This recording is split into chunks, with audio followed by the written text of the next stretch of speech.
Boa noite, pessoal. Agora a gente está começando para valer a nossa web aula, começando de vez agora a terceira web aula da disciplina Seminário de Pesquisa Interdisciplinar 2, junto com Seminário Interdisciplinar 3 do período da grade antiga, né? Então, tem alguns alunos que são da grade antiga, eu acho que a Edilene é da grade antiga, e está com a gente nessa disciplina porque é o mesmo conteúdo. Ok? Já estou aqui com algumas dúvidas, né, mais técnicas relacionadas às leituras. Antes de entrar no assunto, eu já tirei a dúvida da Maria de Lourdes, ela me está falando da letra pequena, dos livros escaneados, né, que eu coloquei. Quando você abrir o PDF, Lourdes, vai ter alguma ferramenta para você aumentar, né? Procura o mais, ou então procura na parte de cima da tela, vai ter uma informação da porcentagem do tamanho da exibição, né? Então, aí você pode passar para um tamanho maior para você ler, se você for ler na tela. Tá bom? Procura lá no PDF, você consegue. Bom, gente, hoje a gente vai falar basicamente sobre duas coisas nessa web aula, né? Eu pedi para vocês lerem o texto do Bakhtin, né, os gêneros do discurso, né? Por que eu coloquei o Bakhtin para vocês lerem? Porque a BNCC, né, que é o que a gente está trabalhando com a BNCC, a Base Comum Nacional, a Base Nacional Comum Curricular, e a gente já percebe muito fortemente a teoria de Bakhtin para os gêneros do discurso, né, quando a gente pensa em gêneros, no tratamento dos gêneros dentro da BNCC, especificamente para a língua portuguesa. Ok? Então, por isso, ler Bakhtin, e também porque o estudo dos gêneros, né, parte muito da teoria de Bakhtin, né? Então, é uma teoria base para se estudar os gêneros. Eu acho que, geralmente, quando vocês leem trabalhos sobre gêneros, vocês sempre vão ver, de uma forma ou de outra, uma menção a Bakhtin, a definição que Bakhtin traz para gêneros, ok? Então, por isso a importância da gente começar com esse texto. É claro que a gente não vai se debruçar sobre todos os detalhes específicos do texto de gêneros do discurso, né? Por isso eu fiz um recorte para apresentar para vocês hoje. E no segundo momento da aula, eu já vou trazer as orientações iniciais para a produção do esboço 1, né, que vai ser o primeiro envio do trabalho que vocês têm que fazer até o final do mês. Tá bom? Então, vamos começando, que a gente tem muita coisa hoje, né? Gêneros do discurso.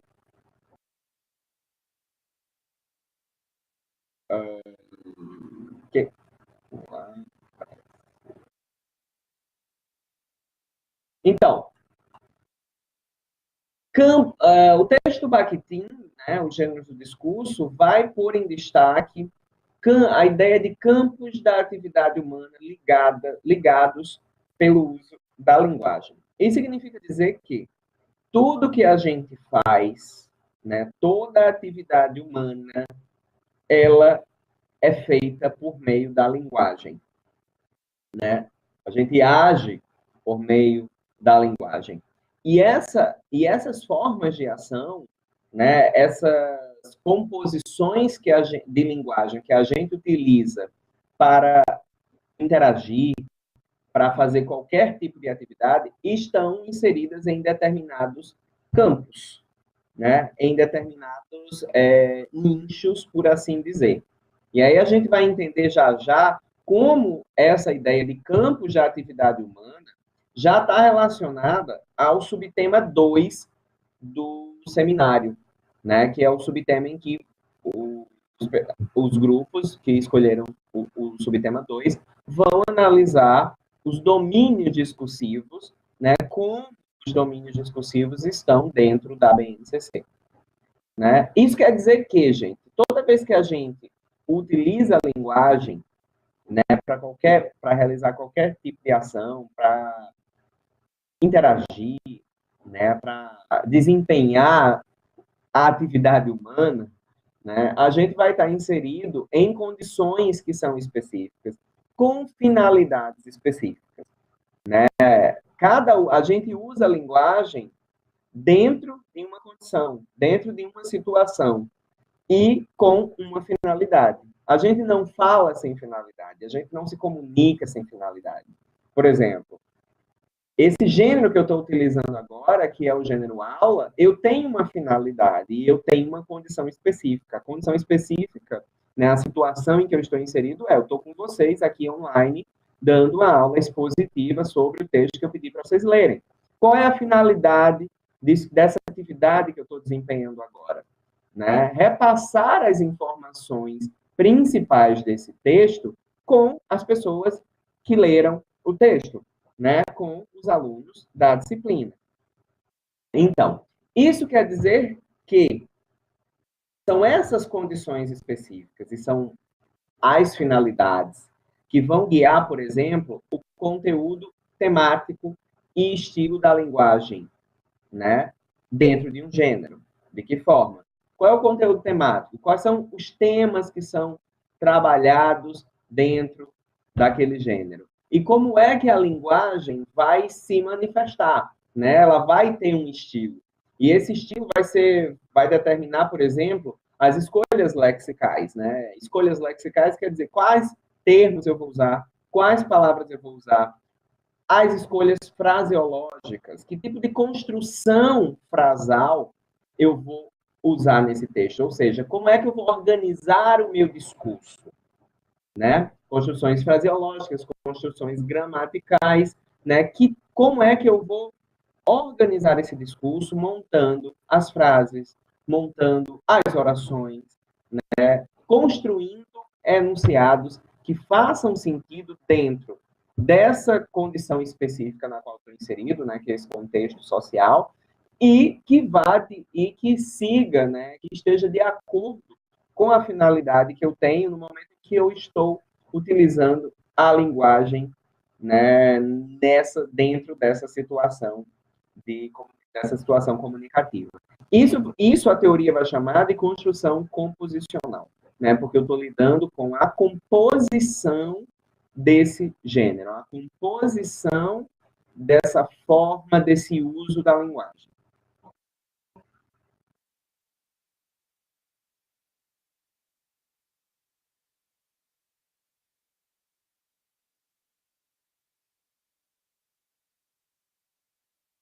Então, Bakhtin vai trazer a noção de gêneros do discurso, definindo-os como tipos relativamente estáveis de enunciado. Então, essa é a definição de gêneros do discurso de Bakhtin. É uma definição, gente, que é interessante que apareça em todos os trabalhos, independente de qual seja o subtema, né? Porque, independente de qual seja o subtema, vocês vão ver a necessidade de dizer o que é um gênero textual, de definir o que é um gênero textual, ok? Então, daqui a pouco a gente entende por que a ideia de relativamente estáveis, por exemplo, ok? Bakhtin também vai destacar nesse texto que a gente leu a heterogeneidade dos gêneros do discurso, né? Porque são muitos os gêneros, né? Assim, é uma infinidade de gêneros textuais. E a ideia, e ainda é preciso ver que a gente não tem um número grande de gêneros fechado. A gente tem um número grande de gêneros que ainda pode crescer mais e que cresce mais com o passar do tempo e as necessidades e o surgimento de novas formas de se comunicar, de novas formas de interagir. E principalmente se a gente pensa na tecnologia. A tecnologia, a evolução da tecnologia tem um papel muito importante no surgimento de novos gêneros textuais. Então, isso é uma coisa que tem que ser observada principalmente pelo pessoal que escolheu o subtema 3, né, que vai trabalhar vai verificar como é que a BNCC privilegia esses gêneros que surgem a partir da tecnologia, né, os gêneros digitais. Porque se a gente for lá para trás, né, lá para os tempos antigos, a gente vai ver que muitos desses gêneros, muitos não, todos esses gêneros digitais não existiam, né? Ou existiam gêneros do discurso que eram equivalentes aos gêneros digitais, só que com uma composição diferente, com uma estrutura diferente, ok? Então, esse estudo dos gêneros do discurso, né, é um estudo complexo, nossa, não sai mais a palavra, complexo, que dificuldade, nossa, que palavra complexa. É um estudo antigo, né? Agora, esse estudo lá nos tempos antigos, lá na antiguidade, ele privilegiava os gêneros literários. E hoje a gente já sabe que existem os gêneros literários e existem os gêneros textuais. Os gêneros literários são aqueles gêneros da literatura, que tem uma composição clássica, ok? O poema é um gênero literário ou uma forma literária, como a literatura, os estudiosos da literatura chamam hoje de forma literária, né? O romance, o conto, ok? A novela. Então, mas, embora a gente tenha essa heterogeneidade dos gêneros do discurso, que vão passar por diferentes modalidades, modalidade escrita, modalidade oral, que são complexos, né? Porque cada gênero vai ter um funcionamento específico, uma situação específica, uma finalidade específica, tem algo que é comum a todo e qualquer gênero, independente de ser textual, de ser literário, de ser escrito, de ser oral, que é o linguístico, né? O linguístico é o que há em comum entre todos os gêneros do discurso. Parece meio óbvio, né? Mas é interessante que a gente perceba que todos esses gêneros, esses tipos relativamente estáveis de enunciado, eles se compõem a partir da linguagem, né? E aí a gente pensa, professor, mas a fotografia é um gênero do discurso e não tem nenhuma palavra na fotografia, é a imagem. Mas eu não estou falando de língua, eu estou falando de linguagem. E a linguagem ela pode ser verbal ou não verbal, ok? Então, é linguagem e vai dar formato, vai ter uma condição, vai ter uma finalidade, vai ter uma determinada composição e vai se caracterizar como um tipo relativamente estável de enunciado, como um gênero do discurso.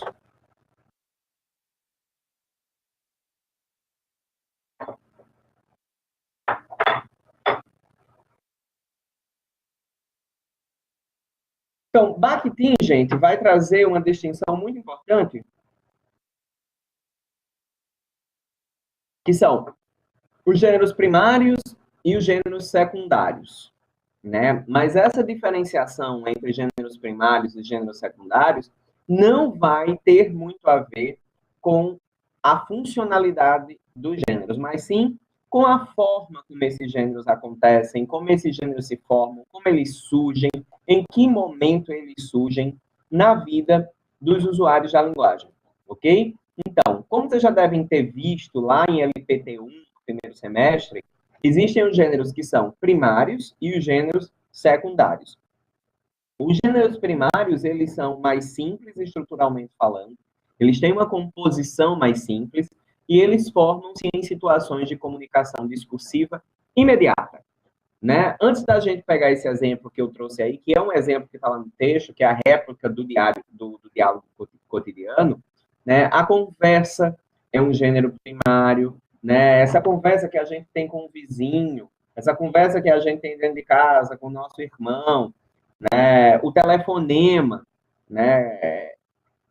A gente percebe que são gêneros que são adquiridos, mas que não necessitam de um estudo linguístico mais aprofundado, né? Porque daqui a pouco a gente vai ver um pouco sobre a aquisição desses gêneros, né? A ideia realmente de que esses gêneros primários, porque eles são os primeiros que vão surgir nas nossas situações comunicativas, né? São diferentes dos gêneros secundários, que têm uma complexidade maior na sua forma, na sua estrutura, na sua composição, ok? Formam-se em condições de um convívio cultural mais completo e organizado. Os primários podem integrar os gêneros secundários, né? Aí retomo aí esse exemplo da réplica do diálogo cotidiano, né, que é quando alguém fala algo e você responde, né, dando origem a esse processo dialógico de uma conversa. Né? Aí tem um exemplo de como os gêneros primários podem integrar os secundários. Em um romance, a réplica do diálogo não integra a vida cotidiana, ou seja, ele não está sendo usado na vida cotidiana, mas ele está dentro de um acontecimento artístico literário, que é o romance. Então, percebam, esse diálogo, que é um gênero primário, ele pode estar dentro de um gênero secundário, como o romance, que é um gênero mais organizado, que tem uma estrutura mais complexa, mas o que é que acontece? Ele está ali como parte e não como gênero dominante, digamos assim. Ok? Gente, eu estou passando bem rápido essas informações, porque eu acredito que são informações que vocês já viram lá em LPT1, ok? E são informações que estão no texto, né? Vocês podem aprofundar um pouco a leitura e depois tirar algumas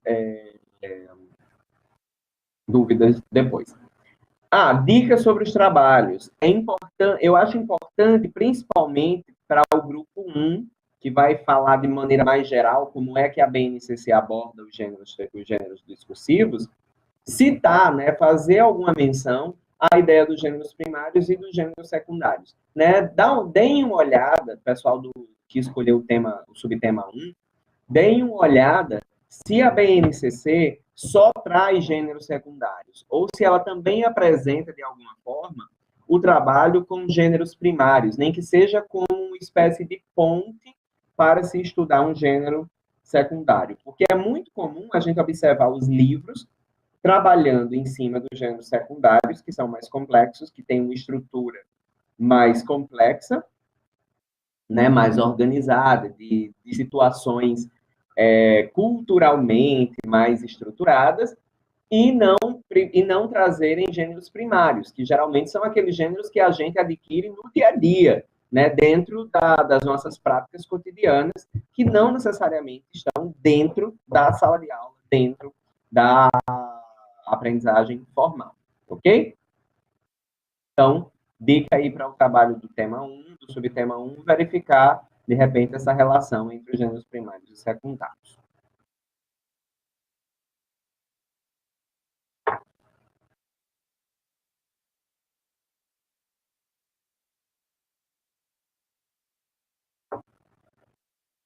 Então, gente, outro ponto muito importante que é trabalhado dentro desse texto, dentro do gênero do discurso, é a relação entre gênero e estilo.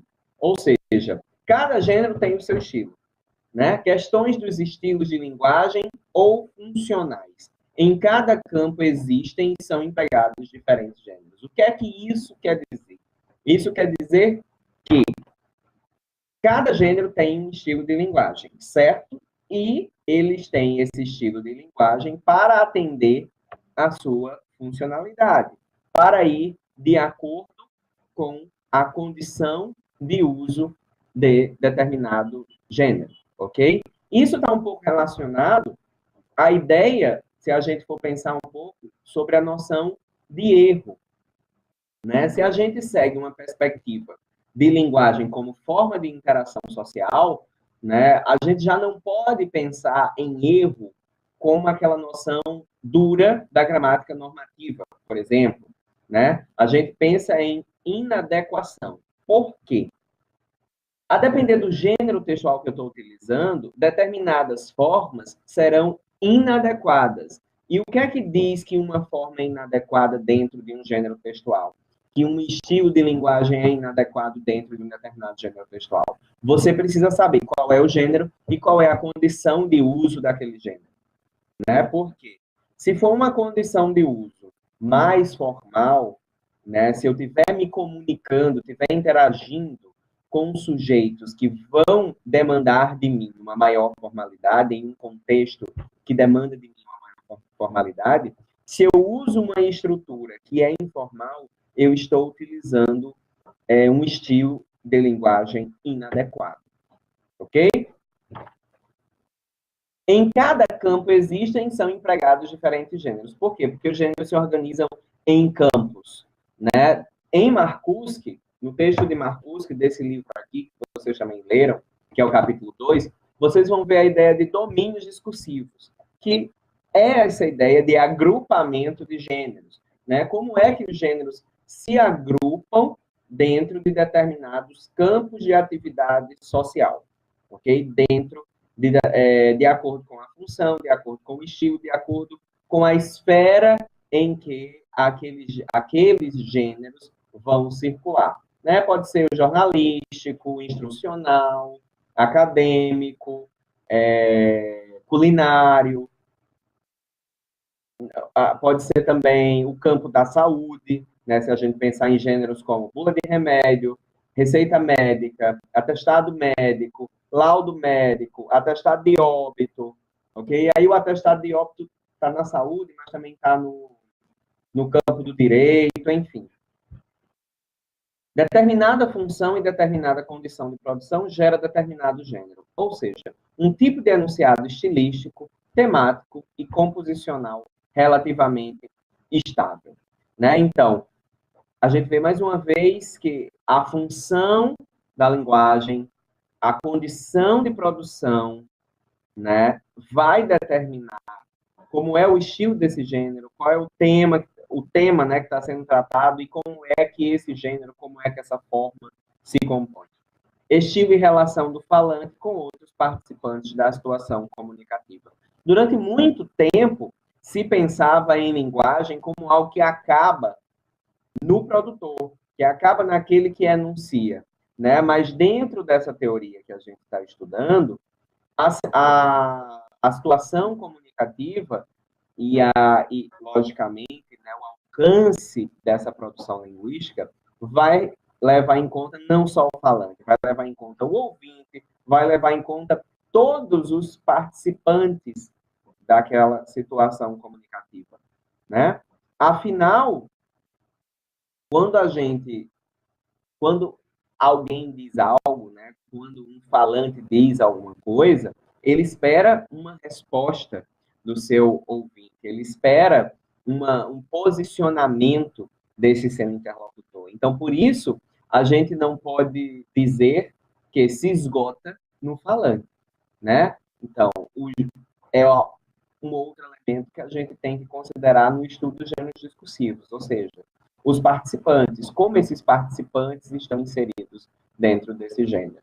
Isso tem um pouco a ver também, gente, e aí talvez nem esteja tão ligado ao trabalho de vocês, mas isso tem um pouco a ver com a forma como alguém estrutura o discurso, né? Faz escolhas lexicais. Por exemplo, eu estou falando de gêneros discursivos para vocês que são de letras, então eu posso usar termos como linguagem, linguístico, língua, né, enunciados.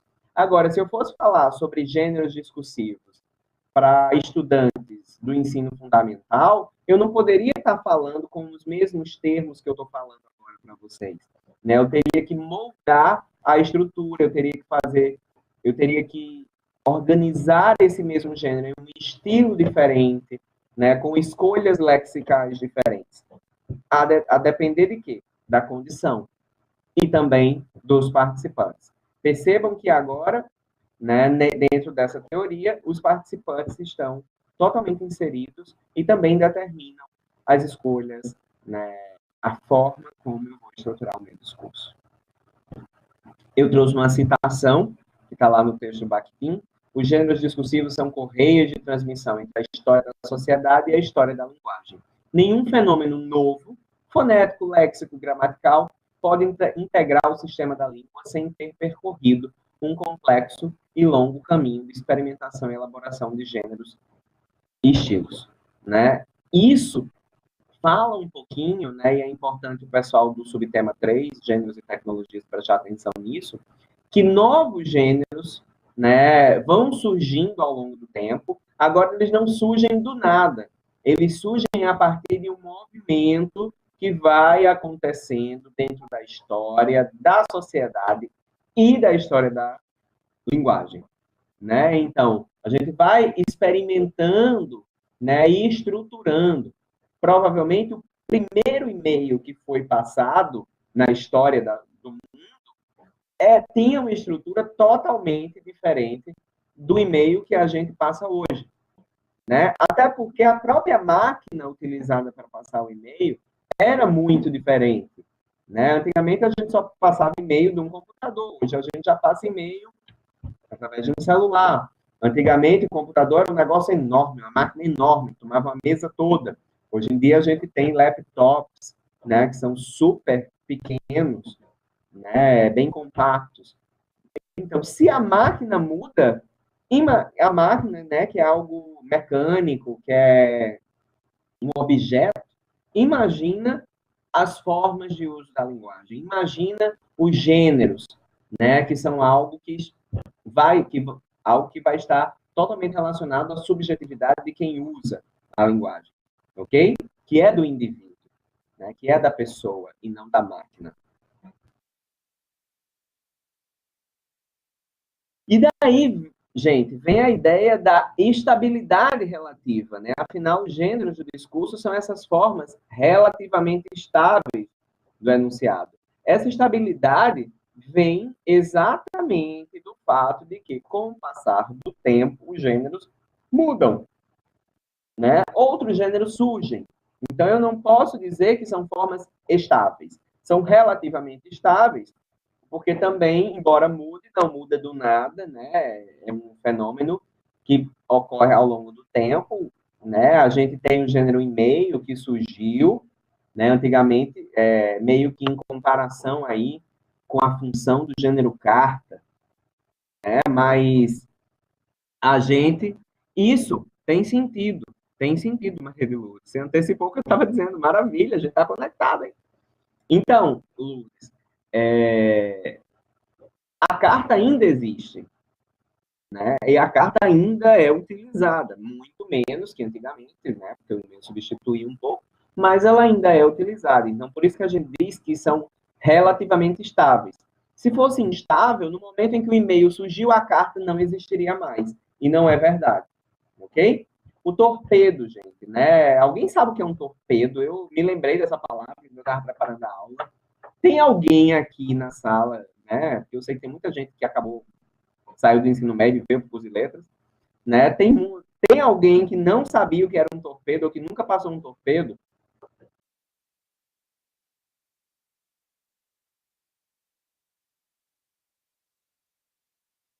Isso é a mensagem do celular, né? O SMS. Foi engraçado que teve acho que foi ano passado, né? Já aconteceu algumas vezes que deu um bug no WhatsApp e ficou sem funcionar. E a gente teve que reativar o SMS, esse torpedo do celular, né? Antigamente, a gente pagava por torpedo. Aí depois as operadoras de celular começaram a gerar pacotes com um número de torpedos. Hoje em dia os torpedos são ilimitados. Ninguém usa mais, né? Porque esses torpedos que já são algo tecnológico, né? Que já surgiram com a tecnologia dos aparelhos celulares, já foram substituídos, né, meio escanteados, embora ainda existam, porque são relativamente estáveis, por mensagem de WhatsApp. Hoje em dia a gente usa a mensagem do WhatsApp, que é um gênero parecido com o gênero torpedo, mas que não é o mesmo.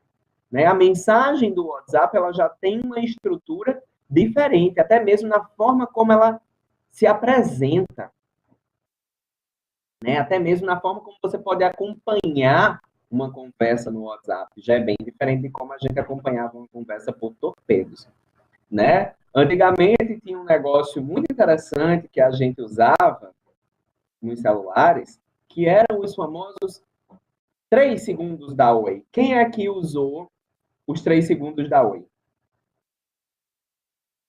Quem é que falou nos 3 segundos da Oi? Eu usei muito os 3 segundos da Oi. Né? Então percebam que a todo momento, gente, principalmente nas últimas décadas, né, as décadas do boom tecnológico, a gente está entrando em contato com muitas formas de se comunicar. Né? Então, muitos gêneros discursivos vão surgindo para atender às demandas dessa sociedade pós-moderna, essa sociedade contemporânea pós-moderna, que está totalmente né, ligada à tecnologia. Né? Então, qual é a importância desse subtema 3, que são os gêneros e a tecnologia? É importante verificar se esse documento que vai balizar o ensino de língua portuguesa está considerando essa força que a tecnologia exerce. A gente não pode fechar os olhos para a tecnologia e para como a tecnologia interfere nos usos linguísticos. Né? É muito importante. Então, já dei a justificativa do tema 3, hein? Então, quem é do tema 3 já vai aí capturando tudo que eu estou dizendo. Gente, e aí eu estava lembrando da selfie, né? A selfie, que é essa foto que a gente tira assim, com o celular, né? E aí eu fui lembrar, como é que a gente tirava foto antigamente? Né? Eu acho que um dos registros mais antigos é aquela máquina, que era uma caixa bem grande, que o fotógrafo ia quase para dentro da caixa, né? Ele cobria a cabeça com um pano, batia a foto, chega a sair faísca. Né? Quem for assistir filme mais antigo vai ver, né, que isso acontecia, saíam umas faíscas, né, aqueles retratos, os famosos retratistas. E aí, depois de um tempo, surgiram as máquinas fotográficas, né, que tinham os filmes, né, aqueles rolinhos, parecia uma pilha grande, né, e a gente colocava o filme na máquina fotográfica, batia o retrato, né, porque aí era esse verbo, bater o retrato. Quando acabava o filme, que você comprava, a depender do filme que você comprasse, tinha 20 poses, 16 poses, sei lá. E aí você levava o filme para revelar a foto, né? Tinha foto revelada. Depois surgiram as máquinas digitais, que aí já tinha um cartão de memória, né? A gente já não precisava mais revelar, porque já podia ver no computador, imprimia só as fotos que quisesse. As máquinas digitais foram se modernizando a ponto de você apagar, editar na própria máquina, e aí começaram a surgir os celulares, e não foi o primeiro, nem a primeira, nem a segunda geração de celulares, que veio com câmera digital. Né? Aí começaram a surgir os celulares com as câmeras digitais. Né? Mas eram câmeras que não tinha essa ideia da selfie. Né? A gente pegava o celular assim e tirava foto do que estava à nossa frente. Mas aí, depois, surge a selfie, né? Que era essa forma de virar a câmera do celular para a pessoa tirar a sua própria foto. Né? E aí surge também a própria palavra selfie, que se eu não me engano foi há 2 ou 3 anos atrás, houve uma matéria, né, uma reportagem que eu vi no jornal Hoje, foi uma reportagem feita em Londres, né, por uma jornalista chamada Cecília Malan, que é a correspondente de Londres, uma das correspondentes em Londres da Rede Globo, e a Cecília fez uma reportagem sobre essa palavra, selfie, que tinha sido a palavra do ano, a palavra mais utilizada naquele ano, né? Porque, percebam, tanto surge um novo gênero, porque a selfie é uma fotografia. É uma fotografia? É, mas ela tem uma peculiaridade que a faz um novo gênero, e surge também a necessidade de uma palavra para nomear aquela ação, aquele gênero novo que surgiu a partir dessa mudança, dessa evolução da tecnologia. Né? Percebam como é interessante todo esse processo até a gente chegar na nossa linda selfie que todo mundo tira hoje na maior tranquilidade. Né? Eu mesmo faço um monte de selfie. Enfim, e essa palavra selfie vem do self, da língua inglesa, né? Que é o que diz respeito ao reflexivo, ao si mesmo, si próprio, né? Selfie, né? Como essa foto, essa fotografia que você tira de si mesmo com o seu próprio celular, basta clicar e virar a câmera olha para o celular, tirou a foto, ok? A selfie é um gênero textual, é um gênero discursivo? É sim.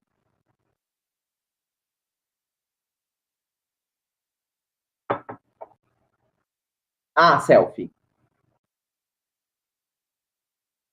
É a selfie, marido.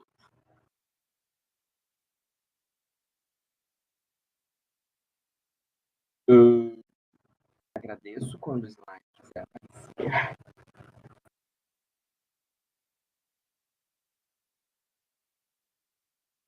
Então, tudo que aqui eu já estava falando, né, a comunicação discursiva, o falante, o ouvinte, os participantes, resposta, fala, né? Então, por que que a gente passa a considerar o papel do ouvinte, né, e vai considerar todos os participantes dentro dessa comunicação discursiva? Porque, como eu tinha dito para vocês, quando o falante diz algo, ele espera uma resposta, uma concordância, uma negação, uma participação, quer seja na forma de fala ou numa ação, que aí seria o ato de fala, que é algo que vocês vão estudar lá em pragmática, mais para frente.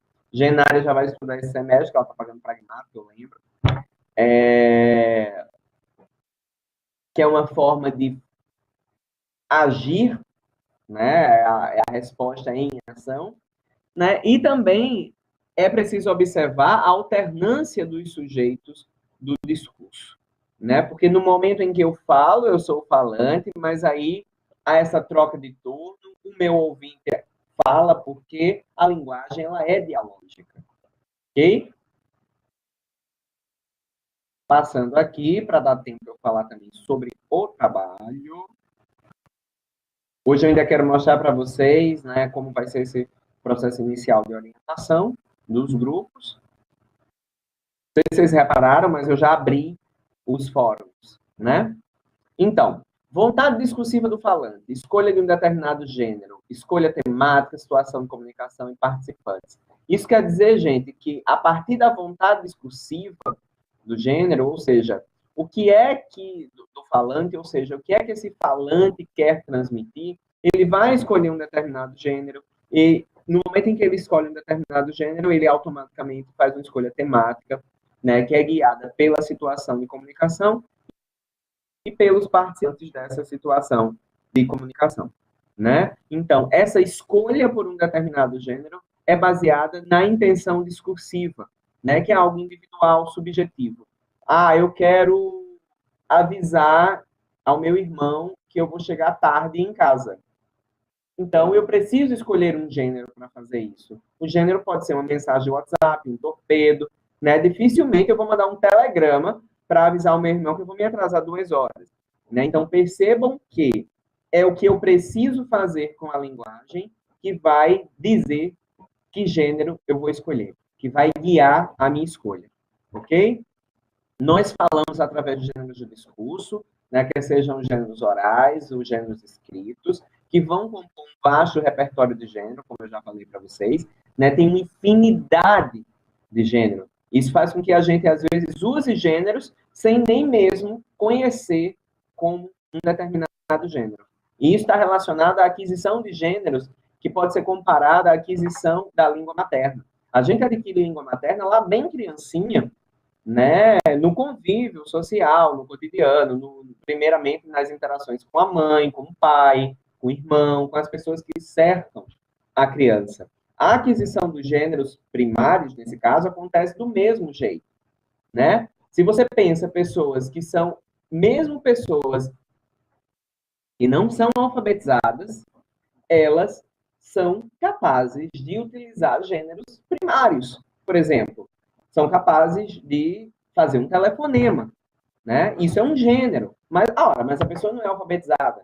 Mas ela está inserida em práticas de letramento, ela está inserida em práticas de uso linguístico e ela se comunica. Portanto, ela usa gêneros, né? Então, percebam que a aquisição de gêneros não está somente relacionada a uma educação formal, né? O que é que eu estou querendo dizer? Eu estou querendo dizer que está, sim, relacionada à educação formal essa ideia, isso mesmo, Clécia, essa ideia de que a gente está relacionada à educação formal, a ideia de que a gente vai denominar o gênero, né? Entender, discutir, avaliar a sua estrutura, né? Mas a utilização dos gêneros, e principalmente dos gêneros primários, não requer esse conhecimento, ok? Até a gente mesmo, com certeza, já passou por uma situação de, se a gente for pensar, eu fiz tal coisa por meio de uma determinada estrutura de comunicação. Ora, mas eu não tinha pensado nem que esse gênero existia, né? Mas ele existe. E aí a Clécia contribui. Mesmo não sendo alfabetizada, a pessoa pode ser letrada, exatamente, né? Ela se insere em práticas de letramento. A Lourdes diz, as crianças de hoje em dia aprendem super rápido a mexer no celular, mesmo sem saber ler. Exato, né? Então, de certo modo, esses gêneros, mesmo sendo gêneros muito fortemente relacionados à tecnologia, para algumas crianças, né? Porque não são todas as crianças, aí vai depender do poder aquisitivo, vai depender do lugar em que essa criança está, né, de como aquele grupo, aquela família se estrutura, né, ela vai ter alguns gêneros que são puramente tecnológicos, quase como gêneros primários, né, que são adquiridos, né, que perpassam aquele convívio cotidiano. Moldamos os gêneros a partir da situação, seria impossível se comunicar se tivéssemos de criar o gênero a toda necessidade de comunicação, ou seja, os gêneros são convencionais, assim como a língua. Imagina se toda vez que a gente precisasse falar, cada um de nós, a gente tivesse que criar um gênero diferente, né? Ninguém ia se entender. Assim como se todo mundo falasse uma língua diferente, se todo mundo falasse uma língua própria. Ok? Então, por isso que essa convencionalidade em como se estrutura um bilhete, em como se estrutura um e-mail, em como se estrutura uma carta, em como se estrutura uma receita de bolo. Senão, a gente não consegue se entender. Qual é, então, o papel da escola a partir desta ideia? Qual é, gente, o papel da escola? É importante que a gente reconheça qual é o papel da escola no estudo dos gêneros para que a gente possa verificar como avaliar criticamente e refletir, né, com uma postura crítica sobre o modo como a BNCC traz o estudo dos gêneros. Qual é o papel da escola? Quero que vocês contribuam comigo com essa reflexão.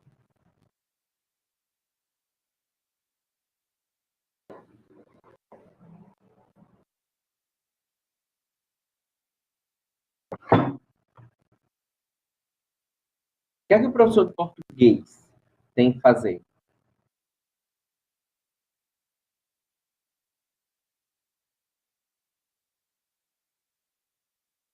Deixa eu ver. Elas não estão em nenhum grupo, Raimunda, Joseane e Josemara? Ou elas estão em outro grupo?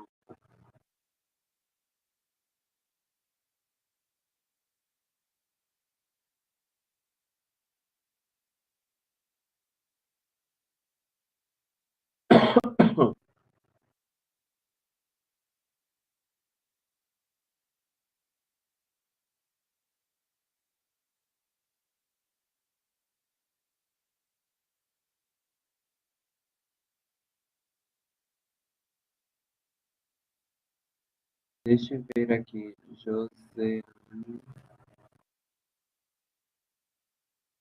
Eu não estou localizando a Joseane e a Josemara.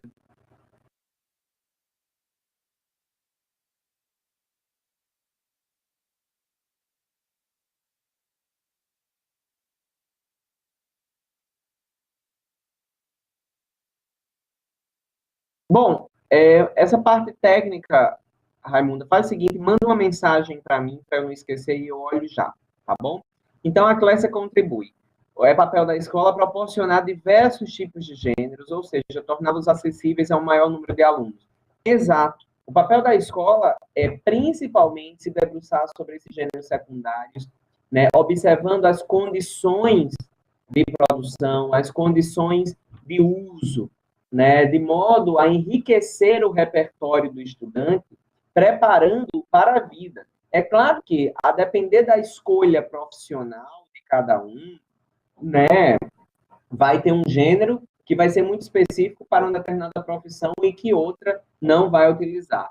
Né? E aí o Adriano contribui. Seria trabalhar os gêneros identificando seus aspectos sociais e culturais? Sim, né? Porque os gêneros são práticas sociais, são práticas culturais, verificando em que momentos, né? É importante que o estudante tenha muito claro para ele quais são as situações de determinado uso, de determinado gênero. Né? Então, Maria de Lourdes, a ideia é promovermos um estudo diferente, gêneros, né, inclusive os que façam parte do cotidiano do aluno, para que ele possa ser proficiente, leitor e escritor de textos que lhes são exigidos no seu dia a dia. Exatamente. É muito importante que a escola faça isso. É papel da escola fazer isso, né, dar conta de apresentar o maior número de gêneros possível para o seu aluno, de modo que ele consiga utilizar esses gêneros de forma proficiente, né, nas práticas, não só do cotidiano, mas também nas práticas profissionais. Né? Eu estava falando de gêneros que são específicos a depender da escolha profissional. Por exemplo, quem aqui lida com o gênero planta baixa? Todo mundo sabe o que é o gênero planta baixa e no que é que consiste o gênero planta baixa? Alguém sabe o que é uma planta baixa? A gente já viu em algum momento da vida, com certeza. Mas não é um gênero que faz parte da nossa prática, porque a profissão que nós temos não lida com o gênero planta baixa. O gênero planta baixa é aquele desenho bem bonitinho de como uma casa é organizada, né, dos cômodos da casa, da divisão, trazendo a metragem, as divisões. Né? É um gênero da arquitetura, é um gênero da engenharia, é um gênero do design de interiores, por exemplo. Procurem aí depois, planta baixa, ok? Então, é importante que vocês verifiquem principalmente o grupo 1, né, o grupo os grupos do subtema 1, como se a BNCC vai por esse caminho, né, promovendo essa ampliação, traz um repertório vasto de gêneros, né, vai permitir que os estudantes tenham contato com gêneros diversos, né, de forma a torná-los proficientes no uso linguístico. Né? É importante que vocês verifiquem isso no desenvolvimento do trabalho. Então, quanto melhor dominamos o repertório de gêneros, claramente melhor vamos nos comunicar. Né? Os agrupamentos dos gêneros se dão a partir do campo, da situação, do domínio. Né? Então, como a vida profissional e acadêmica, por exemplo, pode determinar os gêneros com que lidamos. Né? A mesma ideia aí dessa planta baixa. A depender da carreira que a gente segue, da vida profissional ou das escolhas acadêmicas, a gente vai acabar tendo mais contato com determinados gêneros em detrimento de outros, ok? A escolha do gênero determina escolhas linguísticas, determina estrutura, tipos e vínculos composicionais, como a gente já vinha falando. Ok? Acabamos aqui neste slide, que vai estar disponível. Agora eu vou trazer, né, as informações sobre esse momento inicial de orientação. Eu vou só dar uma conferida em algo aqui, gente.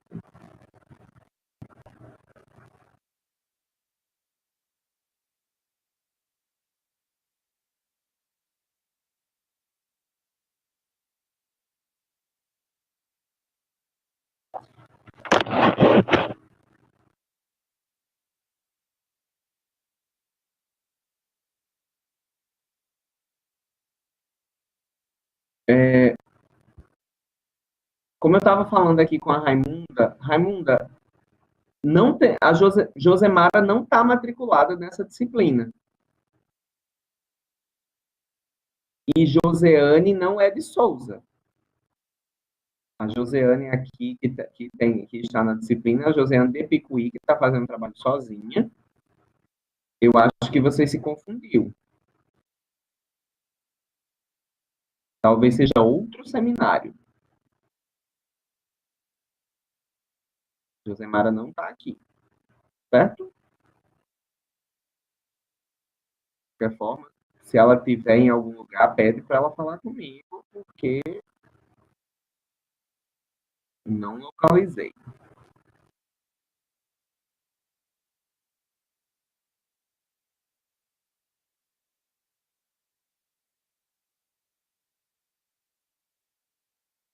Tá? Então, pede para as meninas falarem comigo, tá? Porque na minha lista elas não estão, certo? Por isso que eu não localizei naquela hora que você falou.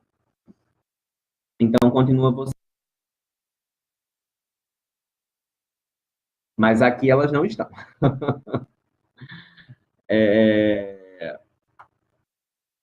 Bom, vou trazer agora um arquivo com orientações iniciais. Antes, eu queria que vocês vissem lá que eu já abri o fórum de orientação, né? O fórum está aberto por grupo, né? Cada grupo tem o seu tópico, né? Com todas as orientações iniciais colocadas, principalmente tem 3 mensagens em todos os fóruns, né? Do agrupamento. Eu quero que vocês observem se está todo mundo tendo acesso a esses fóruns, se o link em responder está aparecendo para todo mundo, ok? Quero que vocês deem uma olhadinha nisso para mim e me informem qualquer problema, qualquer discrepância, divergência que vocês percebam lá. Estou carregando aqui as orientações iniciais para ler com vocês. Vejam também, gente, que na página do curso, né, vocês têm já o modelo, e eu estou falando do tópico 2, tá? A gente está no tópico 2. Vocês têm o modelo de artigo, que está logo abaixo do link da webaula de hoje. Tem lá modelo de artigo, vocês vão seguir esse modelo. Já está todo formatado, vocês podem trabalhar em cima dele, tá bom? Depois tem a pasta leituras indicadas por grupo, fórum de orientação, sala de orientação síncrona, e já tem o link para o webaula do dia 29 de abril, que vai ser só no final do mês. Tem também um fórum de dúvidas e discussões para as dúvidas gerais que vocês venham a ter. E, por fim, o envio do esboço 1.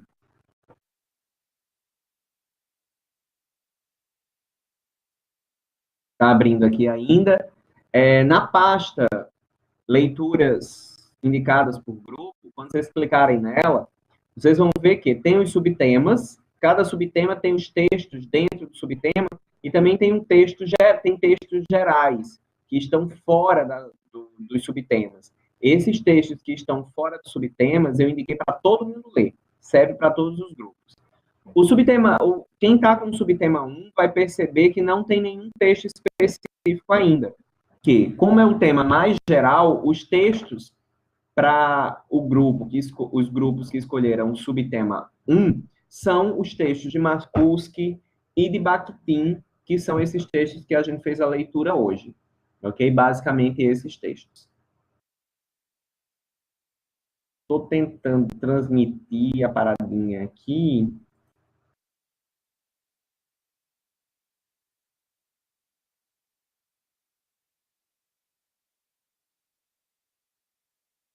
Para vocês já verem essa orientação inicial, mas eu não estou conseguindo, então eu vou abrir aqui e mostrar para vocês.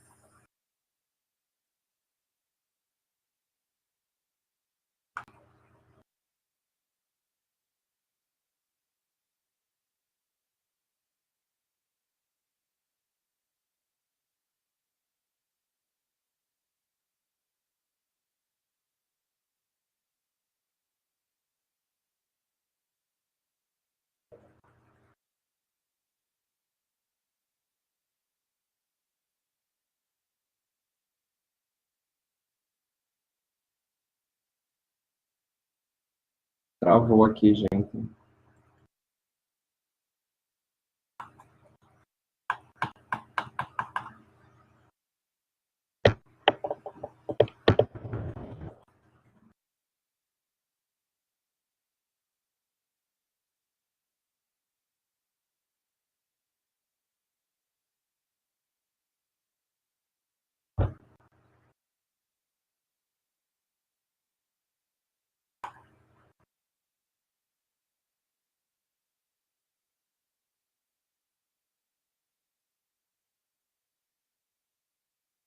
Não estou conseguindo transmitir o arquivo do que eu queria ler com vocês e eu não estou conseguindo voltar para a tela inicial. E então eu não estou vendo se vocês estão falando comigo do bate-papo, porque travou aqui, não está indo para lugar nenhum.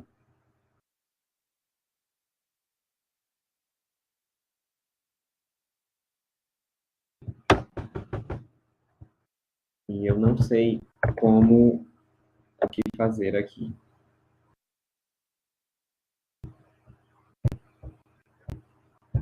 Deixa eu ver se...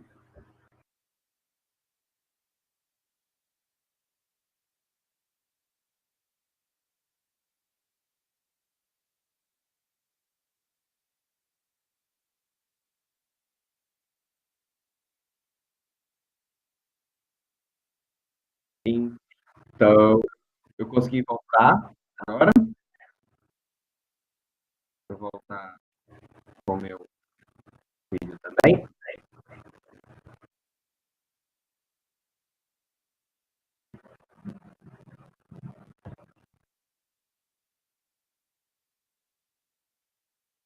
Não sei se foi a internet que meu lenta, não sei o que aconteceu. Mas vocês estão aqui ainda, né? Bom, tá, eu continuo gravando o que eu estava falando.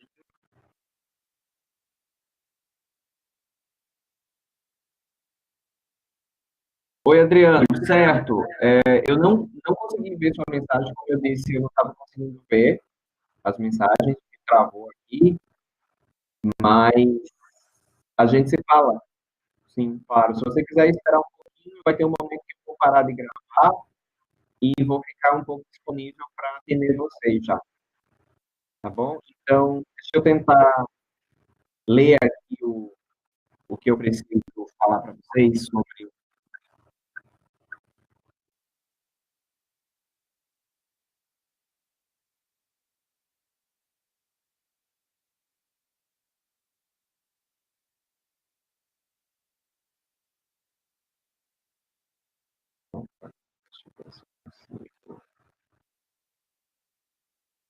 Josefa me perguntou se eu não teria como jogar o artigo, pelo menos para a semana de abril, ou já dá o programa de disciplina. Exato, é o programa da disciplina. É essa data, Josefa, não tem como, infelizmente.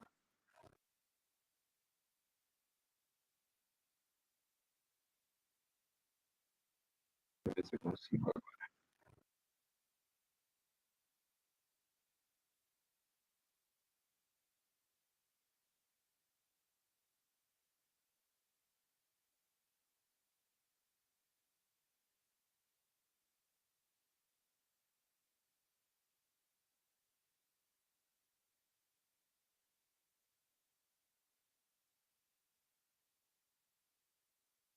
Bom, não consegui, mas pelo menos já estou travou.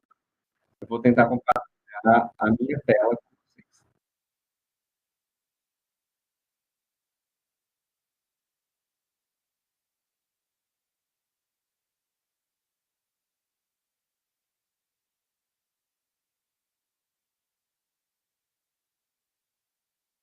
Pronto.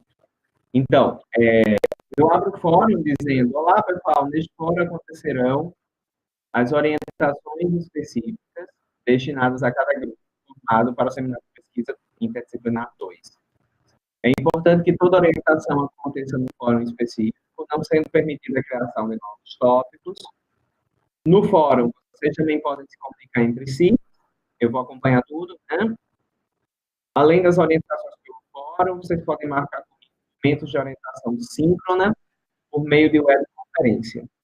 E aí eu listo mais uma vez os subtemas para orientar vocês no momento em que vocês forem procurar o tema, ok? Vou abrir aqui um fórum aleatório. Vocês estão vendo que está organizado Campina Grande, subtema 3, Campina Grande, subtema 1, subtema 4.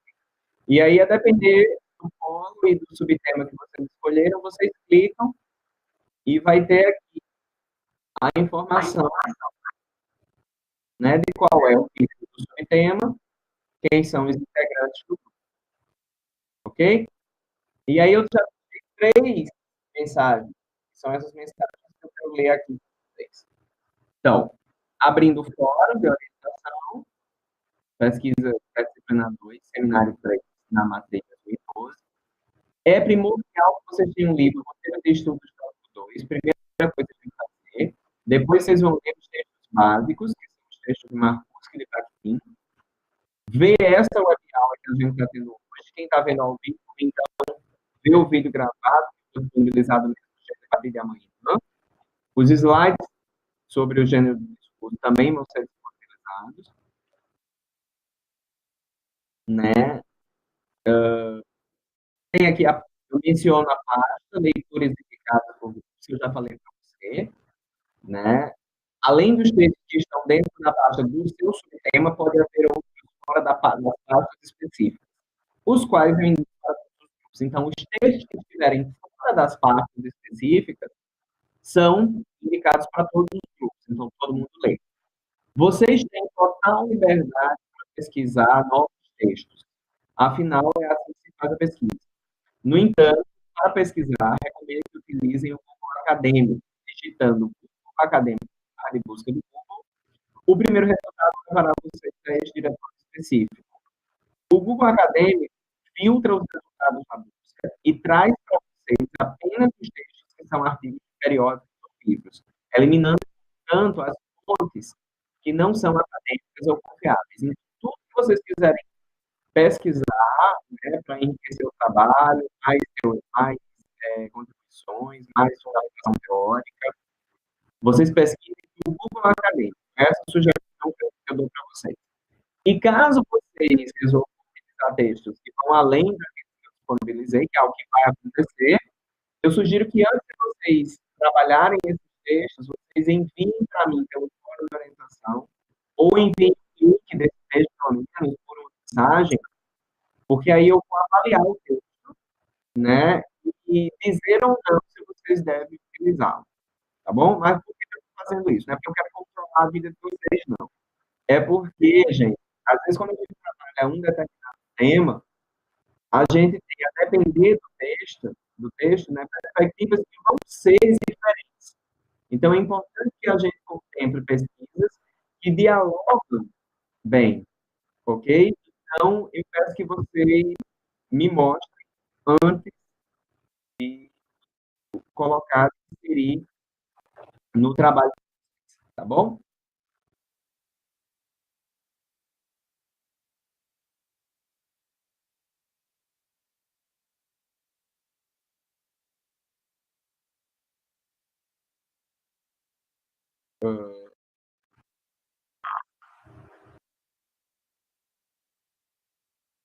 Lá no fórum,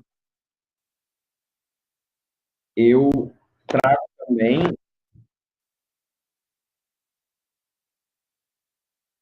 outras duas mensagens, né, que é a orientação do esboço 1, que vocês vão entregar até o dia 22 de abril,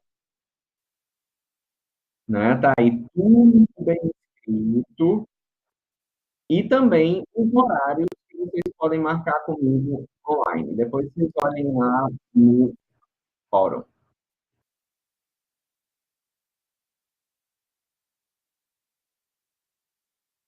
Gente, alguma dúvida?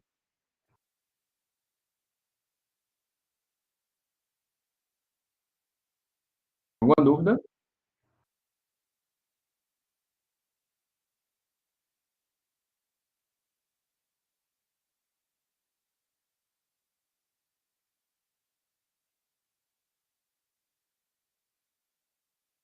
Ok.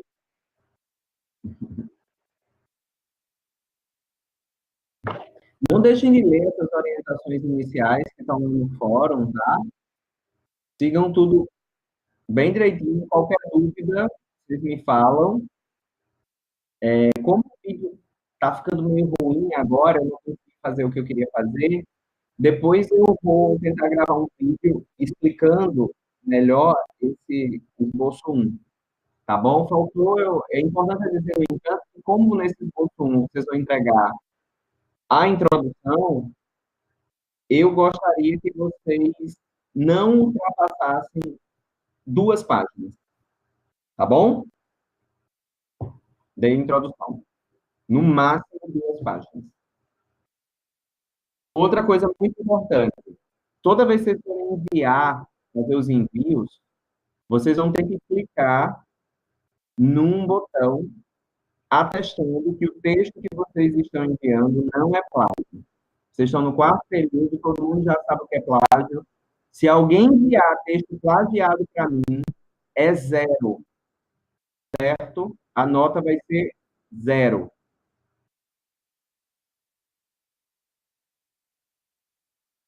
Combinado?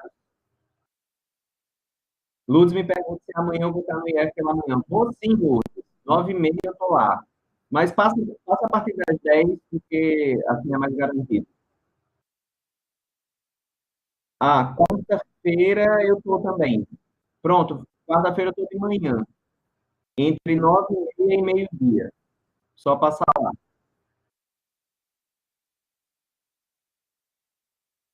Ok? Maravilha? Dúvidas?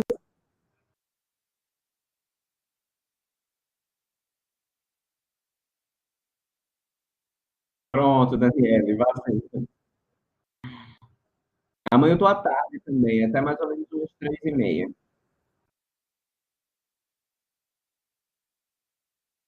Gente, um abraço para vocês, boa noite.